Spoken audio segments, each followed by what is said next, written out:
भारत चीन के बीच हुए टकराव पे, जहां की सोमवार को भारत और चीनी सैनिकों में हुए, जहां पर चीनी सैनिकों ने भारत के ऊपर धोखेबाजी से हमला किया था, उसमें हमारे 20 वीर जवान शहीद हो गए थे।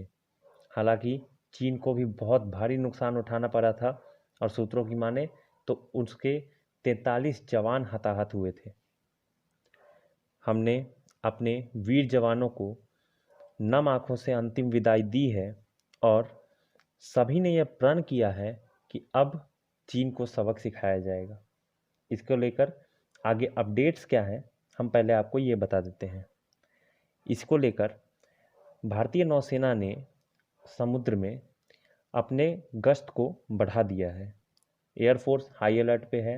Air force chief RS. भदौरिया ने खुद लेह लद्दाख के गलवान वैली के पास का दौरा किया। भारतीय सेना भी एलएसी पर हाई अलर्ट मोड में है। अरुणाचल, हिमाचल, सिक्किम, उत्तराखंड, लद्दाख बॉर्डर हर जगह पर हाई अलर्ट रखा गया है। पूरे देश में चीनी सामानों का बहिष्कार करने के लिए मांग उठाए जा रहे हैं और चीन को सबक सिखाने की मांग उठाई जा रही है। आप पहले ये रिपोर्ट देखिए, हो चुकी है।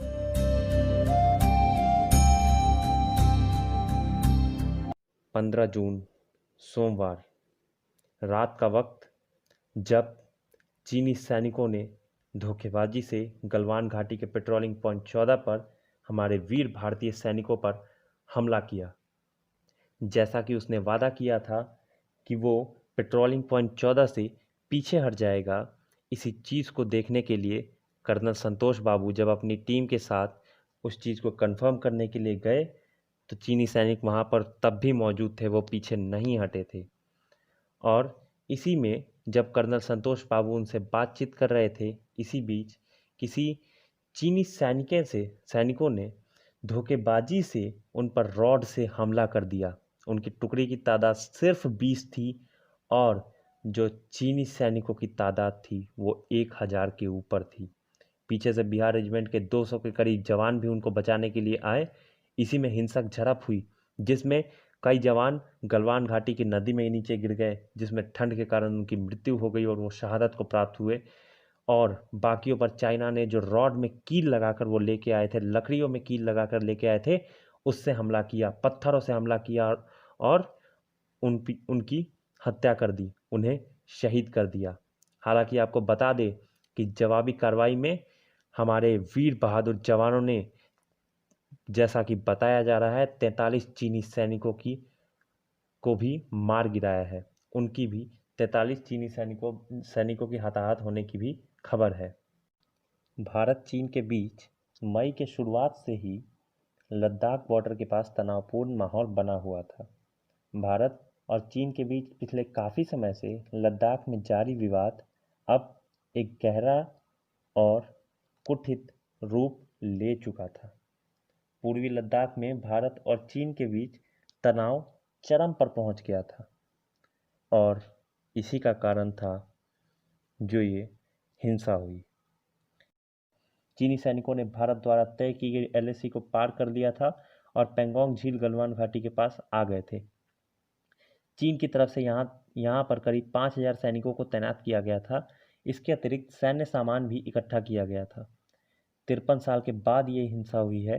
भारत चीन सीमा पर दोनों ही देशों की सेनाओं के बीच 53 साल के बाद ऐसी हिंसा देखने को मिली। इससे पहले 20 अक्टूबर 1975 को अरुणाचल प्रदेश के तुलुंग ला में असम राइफल्स के पेट्रोलिंग पार्टी पर एम्बुश लगाकर हमला किया गया था। इसमें भारत के 4 जवान शहीद हो गए थे।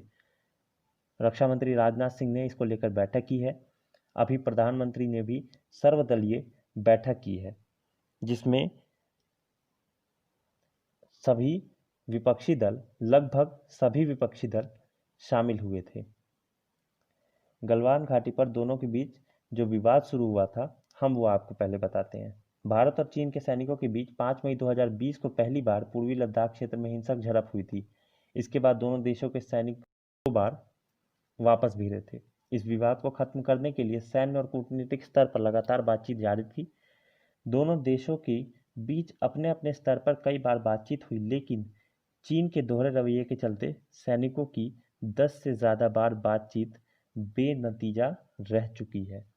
लगभग 3500 किलोमीटर लंबी वास्तविक नियंत्रण रेखा एलएसी भारत और चीन के बीच सीमा है। एलएसी पर लद्दाख और उत्तरी सिक्किम में अनेक क्षेत्रों में भारत और चीन दोनों की सेनाओं ने हाल ही में सैन्य निर्माण किए हैं। इससे गतिरोध की अलग अलग घटनाओं के 2 हफ्तों बाद भी दोनों के बीच तनाव बढ़ते जा रहे हैं और दोनों के रुख में सख्ती का साफ संकेत मिलता है। गलवान वैली भारत चीन के लद्दाख सीमा रेखा का इलाका है। इसके आगे आज अमेरिका के विदेश मंत्री माइक पोम्पियो ने चीन द्वारा किए गए हमले में भारत के वीर शहीदों को नमन करते हुए उनके प्रति संवेदना जताई है, उनके परिजनों के प्रति संवेदना जताई है। इसमें वो अकेले नहीं हैं, भारत में फ्रांस के एम्बेसडर, जापान के एम्बेसडर समेत कई ऐसे लोग हैं जिन्होंने इसको लेकर संवेदनाएं जताई है। अभी इस पर बैठकों का दौर जारी है। अब इसमें आगे क्या फैसले होते हैं अब ये तो वक्त ही बताएगा, लेकिन कई जगहों पर आर्थिक तौर पर चीन को घेरने की कोशिशें शुरू हो चुकी हैं।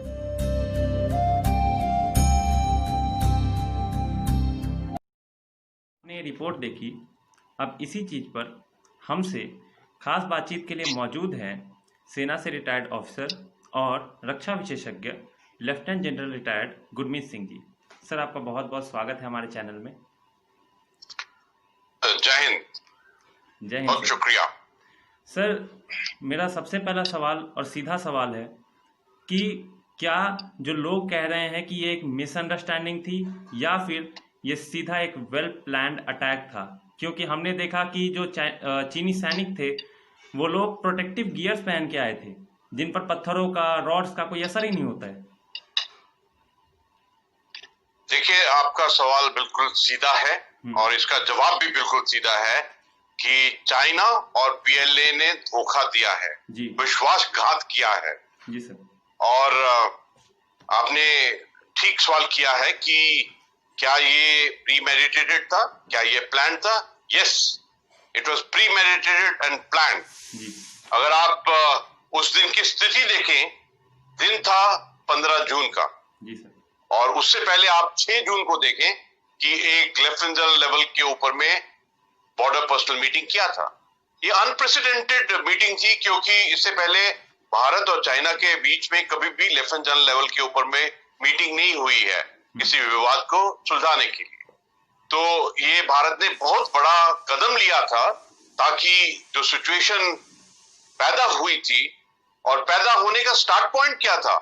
इस सिचुएशन का पैदा होने का स्टार्ट पॉइंट ये था कि चाइना और पीएलए ने अप्रैल के आखिर से अपनी एक्टिविटीज बढ़ा ली थी। और जब मई 5 और 6 को नॉर्थ बैंक ऑफ पंगेंगचो के अंदर में फेस ऑफ हुआ, वहां झड़प हुई थी और इंजरीज भी हुई थी।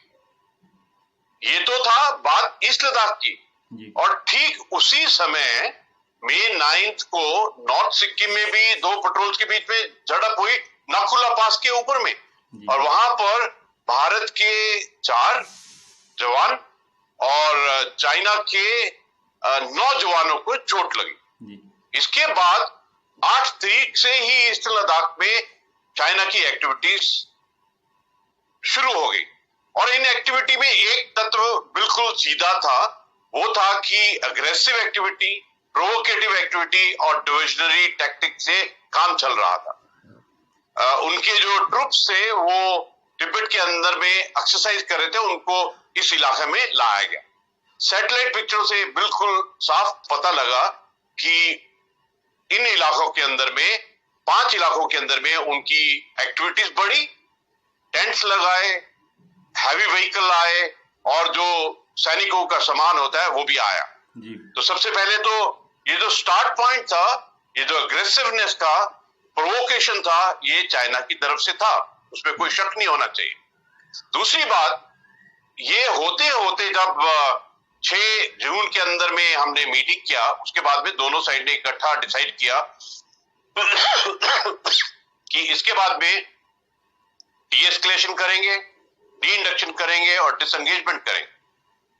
एक विश्वास होता है जब दो साइड, दो आर्मीज मिलती हैं, आपस में बातचीत करती हैं, कुछ नतीजे पर पहुंचती हैं।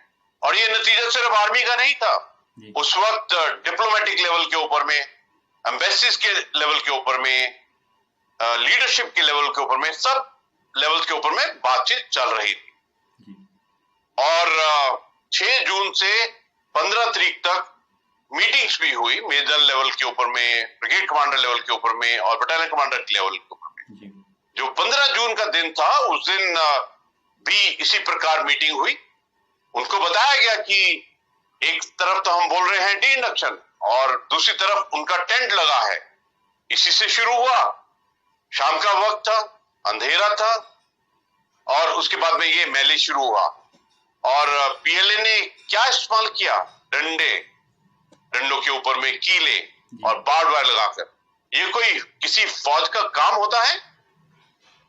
ये जो पीएलए है, इसका जो झूठ, भ्रम, जो इनकी कार्रवाइयां रही हैं, उस सब की पोल खुल गई है। देखिए, अभी पीएलए और चाइना ने लक्ष्मण रेखा पार कर दी है। भारत का धैर्य टूट गया है। अभी जो हम पहले सभ्य तरीके से बात करते थे, ट्रस्ट की बात करते थे, एक डिप्लोमेटिक लेवल के ऊपर में अपना व्यक्तित्व बताते थे, वो सब अभी पास्ट हो गया है। अभी रूल्स ऑफ एंगेजमेंट चेंज होंगे। अभी रिश्ता वो नहीं रहा है जो पहले था, क्योंकि चाइना ने प्रूव कर दिया है कि वो विश्वासघाती हैं। They are not worth trusting. उनके ऊपर में विश्वास नहीं किया जा सकता है। और जो झूठ के पीछे ये लोग बैठे हुए थे कि पीएलए बहुत एक प्रोफेशनल आर्मी है, वो तो एक्चुअली वो पॉलिटिकल पार्टी की सेना है। उनका काम पूरा जिंदगी और उनकी जो भी अचीवमेंट है, वो चाइना के लोगों के अगेंस्ट में अत्याचार की ही रही है। अब हिस्ट्री ले लीजिए, तिएननमेन स्क्वायर के अंदर में प्रोटेस्ट कर रहे थे, ये टैंक लेकर पहुंच गए। तिब्बत के अंदर में लामा और बाकी लोग अब जब भी प्रोटेस्ट करते हैं तो उनके ऊपर में अत्याचार करते हैं। सिंजियांग के ऊपर में, सिंजियांग उइगर जो मुस्लिम है, उनके ऊपर में न जाने किस प्रकार की प्रतिपीड़ित और अत्याचार करते हैं। हांगकांग में क्या कर रहे हैं? जो चाइना है, ये क्यों कर रहा है? क्योंकि ये गलत फहमी में है। दिसंबर 2019 में इसका पूरे विश्व के सामने में पोल खुल गई है। इसने वुहान वायरस के बारे में झूठ बोला है। और आपको ये जो ईस्ट लद्दाख में हुआ है, ये आपको दिसंबर 2009 से भी कनेक्ट करना पड़ेगा। और जो इनकी हरकत साउथ चाइना सी में है, जो इनकी हरकत वियतनाम के अगेंस्ट में है, और जो कोल्ड वॉर चल रहा है इनके अगेंस्ट में, और अभी तो 130 देश विश्व के खड़े हो गए हैं। और सीधा सीधा कोरोना के कारण जो भी इन्फेक्शन या मौतें हुई है, उसका इल्जाम सीधा सीधा चाइना के ऊपर है। अभी तो पूरा दुनिया को पता लग गया है कि ताइवान कितना अच्छा सिस्टम है, डेमोक्रेसी है, उसने कोविड और पैंडेमिक के टाइम के अंदर में कितना अच्छा काम किया है। चाइना की उल्टी गिनती शुरू हो गई है। जी सर, आपने अभी जिक्र किया था पॉलिटिकल आर्मी का, तो क्या हम सर ये मान सकते हैं कि शायद ऊपर से ऑर्डर हो इस चीज का पहले से ही? आपका सवाल बहुत अच्छा है और बहुत गहरा सवाल है। पक्का, उसमें कोई शक की बात नहीं है। देखिए, जो अभी सबसे बड़ी चुनौती चाइना में है, वो है उनके अंदरूनी प्रोटेस्ट, वो है उनकी इंटरनल स्टेबिलिटी, वो है कि सब पूरा चाइना अभी उनकी लीडरशिप और कम्युनिस्ट पार्टी को चैलेंज कर रहा है। घबराए हुए हैं, हड़बड़ा रहे हैं, इसीलिए इतनी बेवकूफी की हरकत कर रहे हैं। कोई शक नहीं है अभी। और जो आपने बोला कि ये जो उन्होंने कार्रवाई की है, क्या इसका लिंक उनकी पॉलिटिकल पार्टी, उनकी लीडरशिप से? पक्का। देखिए, चाइना का जो सिस्टम है उसके अंदर में जैसे मैंने बताया कि पीएलए एक पॉलिटिकल पार्टी की सेना है जी। जो हर एक फौजी टुकड़ी है उसमें कमिश्नर होता है जो पॉलिटिकल पार्टी का रिप्रेजेंटेटिव होता है।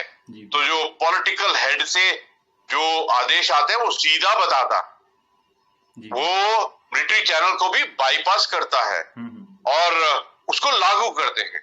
और देखिए, ये जो गलतफहमी है ना चाइना की कि ये आके डराएंगे, अग्रेशन दिखाएंगे, ये भूल जाएं किसके साथ में उन्होंने अभी लड़ाई मोल ली है। अभी जो इसका रिस्पॉन्स होगा, एक्शन होगा, ये पहली बात तो जो ट्रस्ट खोया है चाइना ने, ये अगले 200 साल तक इसको भरपाई नहीं हो पाएगी। और दूसरा, इसने गलती किया है, इसका रिस्पॉन्स और एक्शन अवश्य होगा। और ये जो आपने सवाल किया था कि क्या ये टॉप लीडर से आया, हाँ, ये अवश्य ही टॉप लीडर से आदेश आया होगा। और उनका जो टॉप लीडर है, जो उनके प्रेसिडेंट साहब हैं, वो इस वक्त अपने सिर के ऊपर में, अपने मुकुट के ऊपर में 12 लीडरशिप की पगड़ी, जहां टोपी, जहां हैट डालते हैं, वो सब जो हर एक चीज है देश की, वो उन्हीं से ही है। और उनका सिस्टम बहुत ब्रिटल है, इनफ्लेक्सिबल है, किसी भी वक्त बुरी तरह से टूट सकता है। जी बिल्कुल। सर, मेरा अगला सवाल है कि ये चाइना की पॉलिसी पहली बार हमें देखने को मिली नहीं है। अभी तो ये बहुत बोल रहा है कि हम शांति से इसको सुलझा लेंगे, ये कर लेंगे, वो कर लेंगे। इसका अगर हम इतिहास लाकर देखें, कहीं से भी देखें, पहले ये सीमा में घुसते हैं, वहाँ हमला करते हैं, फिर दूसरों की जमीन को कब्जे करते हैं, 3 कदम जाते हैं, फिर बोलते हैं हम 2 कदम पीछे आ गए, 1 कदम की जमीन वो हड़प लेते हैं, फिर कहते हैं हम शांति से बात करना चाहेंगे। सर, ये एक तरीके से कहें तो क्या डबल स्टैंडर्ड नहीं है चाइना का? ओके, देखिए, आपका जो सवाल है बिल्कुल एक बहुत गहरा सवाल है कि जो चाइना है, इसकी जो पॉलिसीज हैं वो दोगली हैं, डुप्लिसिटी है। बिल्कुल कोई शक की बात नहीं है। देखिए, अगर आप ईस्ट लद्दाख और एक्साइजन का ही एक एग्जांपल देखें तो 1950s के शुरू में इन्होंने तिब्बत को अनेक्स करना शुरू कर दिया। उसके बाद एक्साइजन इलाके में आए और अपना क्रीपिंग, स्विबलिंग और अनेक्सेशन शुरू कर दिया। ये जो इलाका है पूरा एक्साइजन का, ये भारत का अभिन्न हिस्सा है, इसमें किसी को शक नहीं होना चाहिए। ये आज का नहीं है, ये 1684 की लद्दाख तिब्बत ट्रीटी से है, ये 1842 की लद्दाख तिब्बत ट्रीटी से है, ये 1909 में 1893 में सिंजांग और चाइना के जो डॉक्यूमेंट्स है उससे ही ज्ञात होता है। और उसके बाद भी डुप्लिसिटी से ये काम कर रहा है। वो भूल जाता है कि दूसरे देशों की भी सोवरेनिटी और टेरिटोरियल इंटीग्रिटी है। जहां बात रही भारत की, तो हम अपनी सोवरेनिटी और टेरिटोरियल इंटीग्रिटी में कोई कॉम्प्रोमाइज नहीं करेंगे। और जो आपने दोगलेपन की बात की है, ये उसके हर एक क्षेत्र में है। देखिए, इसकी ट्रांसफॉर्मेशन शुरू हुई, इसकी इकोनॉमिक बिल्डअप शुरू हुई, इसकी मॉडर्नाइजेशन शुरू हुई, थोड़ा जेब में पैसा आए तो इसने पूरा दुनिया को खरीदना शुरू कर दिया, इसने पूरा दुनिया को इकोनॉमिक कॉलोनाइजेशन शुरू कर दिया। इसने जितने भी देश है उनको पहले डेब्ट देता है, लोन देता है, बोरिंग देता है, और फिर बाद में वही इलाके को हड़प लेता है। और इसी ट्रैप और इसी जाल के अंदर में आए श्रीलंका और मालदीव तो समझ गया, नेपाल और पाकिस्तान अभी समझा नहीं है।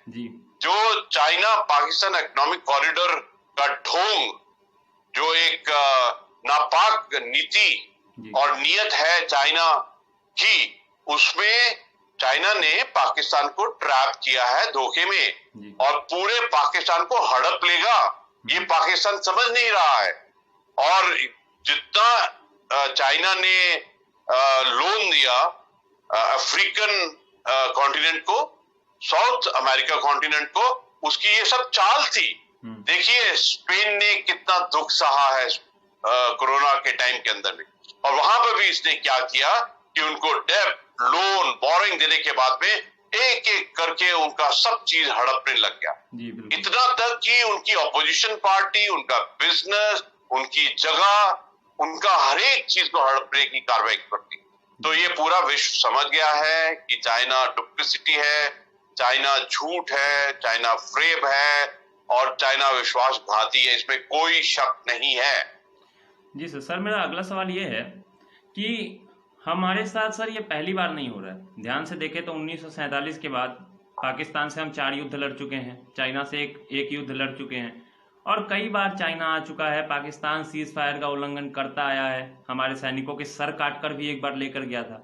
हम क्यों हर बार यही सोचते हैं कि अब सुधर जाएगा, अब सुधर जाएगा। जितने के एक बच्चे ने सवाल पूछा था ट्विटर पे कि हमारे माँ बाप जितने हम लोग को चांसेस नहीं देते हैं, इंडिया, पाकिस्तान और चाइना को उससे ज्यादा चांसेस दे चुका है। सर, इसके ऊपर आपका क्या कहना है? आप बिल्कुल ठीक कह रहे हैं। जी चाइना की गलतियों का घड़ा भर चुका है, जी। उसने लक्ष्मण रेखा पार कर दी है। अभी ये हमारा धर्म है कि हम रिस्पॉन्ड करें, और इस रिस्पॉन्स के अंदर में पूरा राष्ट्र, सरकार, हर भारतीय शामिल होना चाहिए। जितने भी एलिमेंट्स ऑफ पावर और एलिमेंट्स ऑफ वॉर होते हैं, जिस प्रकार diplomacy, information, media, economy, technology, politics, सब मिलकर एक बहुत कॉम्प्रिहेंसिव तरीके से चाइना को वो रिस्पॉन्स देना पड़ेगा। आर्मी तो देगी। आर्मी किस प्रकार से देगी, किस रूप में देगी, कहां देगी, उसमें कोई शक की बात नहीं है। और ये पूरा भारत और हर भारतीय भी देंगे। ये जो आपने बच्चे का जिक्र किया है, ये भारत के इनोसेंस से निकली हुई बात है कि चाइना इतना गलती करता रहा है, पाकिस्तान इतना गलती करता रहा है, तो अभी तक हमने इसको वो मुंह तोड़ के जवाब क्यों नहीं दिया है। देखिए, अगर आप अपनी नजर ले जाएं 26 फरवरी को बालाकोट के ऊपर में, अगर आप अपनी नजर ले जाएं सितंबर 2016 सर्जिकल स्ट्राइक के ऊपर में, अगर आप अपनी नजर ले जाएं 5 अगस्त 2019 की पार्लियामेंट में जो गृह मंत्री है उन्होंने क्या कहा था, अगर आप अपनी नजर ले जाएं 31 अक्टूबर 2019 जब हमने 2 यूनियन टेरिटरी का निर्माण किया, अगर आप अपनी नजर ले जाएं नवंबर 2017 में जिसपे सर्वे ऑफ इंडिया ने मैप्स इश्यू किया, जिसपे यूनियन टेरिटरी को का मैप लद्दाख और जम्मू एंड कश्मीर के यूनियन टेरिटरी का मैप दिखाया, और अगर आप उस मैप को बहुत करीब से देखेंगे तो उस नक्शे के अंदर में जितना भी एक्साइज चीन का इलाका है वो पूरा भारत का है, और ये एक संदेश था कि इसको वापस लिया जाएगा अपने बलबूते के ऊपर में, अपने सक्षमता के ऊपर में इसको वापस लिया जाएगा। विश्व के अंदर में खासतौर पर चाइना को कोई शक नहीं होना चाहिए। दूसरी बात, पाकिस्तान को कोई शक नहीं होना चाहिए कि पीओके, गिलगिट बाल्टिस्तान वापस लिया जाएगा। पाकिस्तान को इस बात में कोई शक नहीं होना चाहिए कि पाकिस्तान और चाइना का कोई बॉर्डर नहीं है। पाकिस्तान को और चाइना को कोई शक नहीं होना चाहिए कि भारत की जो बॉर्डर है, हमारा जो नेबर है अफगानिस्तान, उसके साथ हमारा 136 किलोमीटर बॉर्डर है अफगानिस्तान के साथ। तो अभी तो चाइना की उल्टी गिनती शुरू हो गई है, जिसके अंदर में हर भारतीय, पूरा समाज, पूरा राष्ट्र, पूरा सरकार, पूरी सेना इस जद्दोजहद में है, और अभी इसको कोई रोक नहीं सकता है। हम तो भारत की ही बात कर रहे हैं। आप देखिए यूएस, आप देखिए 130 देश विश्व के जो खड़े हो गए हैं। आप देखिए जिस प्रकार से अभी विद्रोह शुरू होगा हांगकांग में, ताइवान में और चाइना के अंदर। अभी चाइना ने बहुत बड़ी गलती की है। गलतियां तो की है, आपने ठीक बोला है कि गलतियों पे गलतियां की हैं, लेकिन जो 15 जून 2020 में गलती की है, ये सब गलतियों का सबसे बड़ी गलती। अभी इस गलती के पीछे में जो पिछले 45 ईयर से इंडिया चाइना बॉर्डर के ऊपर में फायरिंग जहां मौत नहीं हुई थी, वो भी खत्म हो गया है। अभी जो हम बॉर्डर सोल्यूशन और एलएसी क्लैरिफिकेशन के पीछे, peace and tranquillity, confidence building measure in military field, इन सब एग्रीमेंट्स की इज्जत करते थे, अभी तो क्या इज्जत करें उसकी। जी बिल्कुल। अभी तो बिल्कुल नए तरीके से रीसेट होगा, रीबूट होगा, रीडायरेक्शन होगा, और अलग ही चीज होगी, उसमें कोई शक नहीं होना चाहिए। सर, मेरा अगला सवाल ये है कि अभी देखें तो चीन की मीडिया जो है, ग्लोबल टाइम्स, वो बार बार वीडियो जारी कर रही है कि हमारी चीनी सेना तैयार है, ऐसा है, वैसा है। सर कहूँ तो ये मिट्टी के शेर तो नहीं कहूंगा, मिट्टी के ड्रैगनों से क्या सर हमें डरने की जरूरत है? क्या बात कर रहे हैं आप? डरने की जरूरत है? डरना चाहिए चाइना को, डरना चाहिए पीएलए को, जी। भारत को क्यों डरना चाहिए? देखिए, मैं आपको स्पष्ट रूप में बताना चाहता हूं कि दोबारा बताता हूं कि जो पीएलए है वो फौज नहीं है, वो राष्ट्र की फौज नहीं है। और जो पीएलए है वो सिर्फ चाइना के लोगों पे ही वार कर सकती है, वो निहत्थों के ऊपर ही वार कर सकती है जी। और जो चाइना का कम्बैट एक्सपीरियंस है वो जीरो है, जीरो। बिल्कुल। लास्ट कम्बैट एक्सपीरियंस उनका था वियतनाम के अगेंस्ट में 1979 में, जहां पर भी चाइना ने बहुत बुरी तरह से मार खाई थी। बिल्कुल।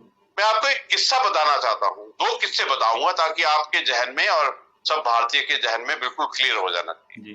बात है जुलाई 2015 की, बात है साउथ सुडान की।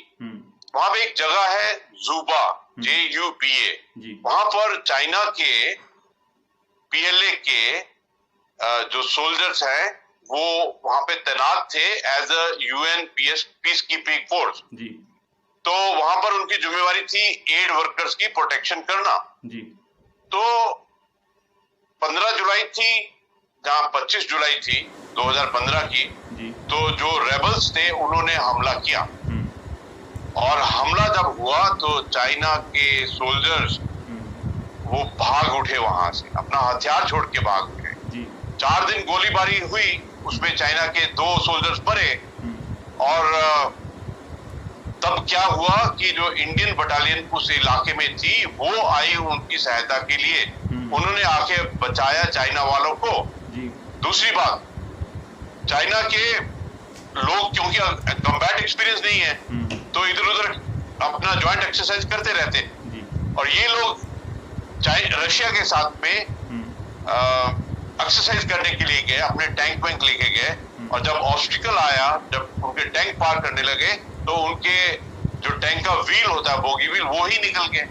ये तो इनका लेवल है इक्विपमेंट का।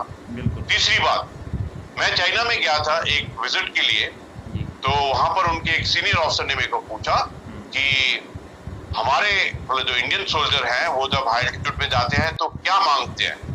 तो मैं क्वेश्चन समझ नहीं सका उसका कि क्या पूछ रहे हैं, तो मैंने उसको बोला क्या आप विस्तार में मेरे को पूछिए कि क्या पूछ रहे हैं। तो उसने बोला कि जो चाइना के जवान हैं जब वो हाई एल्टीट्यूड पे जाते हैं तो वो अपने देश से अपने सीनियर ऑफिसर्स को बोलते हैं कि हमको ऑक्सीजन चाहिए, हमको एयर कंडीशन वाली बैरक चाहिए, तभी जाएंगे। वो तो 70% जो पीएलए है, जो चाइना की फोर्स है, वो तो उस युग की उपज है जब वो तो अपने घर के अंदर में एक लाडले बच्चे की तरह पले हैं, उनकी सोल्जरी तो बिल्कुल जीरो है, वो क्या लड़ेंगे। और हमारी तरफ में देखिए आप कि 1984 से लगातार हम सियाचिन में, जहां पर 22,000 फुट हाइट है, जहां पर हर वक्त बर्फ रहती है, इतना इलाका दुर्गम है, स्थिति दुर्गम है, हर एक चीज दुर्गम है, लेकिन कोई प्रॉब्लम नहीं है। हमारे जो सैनिक है वो देश के लिए कुछ भी करेंगे। और देखिए ये जो भारत के सैनिक हैं, ये हमारे राष्ट्र और समाज की ऐसी देन है कि इनके बराबरी का सोल्जर पूरी दुनिया में नहीं है। जो भारत की सेना का कम्बैट एक्सपीरियंस है, हाई एल्टीट्यूड एक्सपीरियंस है, वो अलग ही दर्जे का। ये तो चाइना के ही समाचार पत्र ने बोला है कि दुनिया में mountain warfare, high altitude warfare में भारत की सेना का कोई मुकाबला नहीं कर सकता है। ये जो आपने शब्द शुरू किया था ना, डरना वाला, चाइना डरेंगे, अभी देख लेना, आप लिख लेना कहीं पर जी। ओके सर, मेरा अंतिम सवाल ये है कि अब आगे आप क्या समझ रहे हैं कि नॉर्मल जैसे सर्जिकल स्ट्राइक्स वगैरह है, क्योंकि चाइना की आर्मी ने इस बार अटैक किया है, तो वॉर का फेज तक जा सकता है ये चीज़, या फिर कोई जो जैसे बैन होते हैं, इकोनॉमिक बैन्स वगैरह जो हम लगाए जाते हैं, इन चीज़ों के ऊपर ज़्यादा ध्यान दिया जाएगा। देखिए, बैन भी होगा, बाइकआउट भी होगा और बैंग भी होगा जी। रिस्पॉन्स में एक्शन भी होगा। कब होगा, कैसे होगा, किस रूप में होगा, ये समय बताएगा। आपको बताना चाहता हूं कि जो 14 फरवरी से 26 फरवरी का वक्त था 2019, उसको याद कीजिए आप, जी और ये अवश्य होगा, ऐसा मैं सोचता हूँ। जी बिल्कुल सर, आपका बहुत बहुत धन्यवाद हमारे साथ जुड़ने के लिए। हम बस जय हिंद। अंत में मैं इतना ही आप सभी से निवेदन करूंगा। आज मेरे पास कुछ है नहीं, सर ने आपको हर एक चीज़ एक्सप्लेन कर दिया है अच्छे से, कि कई लोग मैंने देखा है कि सोशल मीडिया पर जो आर्मी की मूवमेंट्स है उनकी वीडियोस अपलोड कर रहे हैं। प्लीज़ ऐसा ना करें, ये देश हित के लिए ठीक नहीं है। बस अपना ख्याल रखिए और आगे जो होगा वो सेना पर छोड़ दीजिए, किसी चीज़ का प्रेशर ना बनाए। इस वक्त कम से कम एक साथ रह के सेना का, सरकार का साथ दें। धन्यवाद। जय हिंद। बहुत बहुत धन्यवाद सर जय आपका हिंद। हमारे साथ जुड़ने के लिए। जय हिंद। जय हिंद। धन्यवाद सर।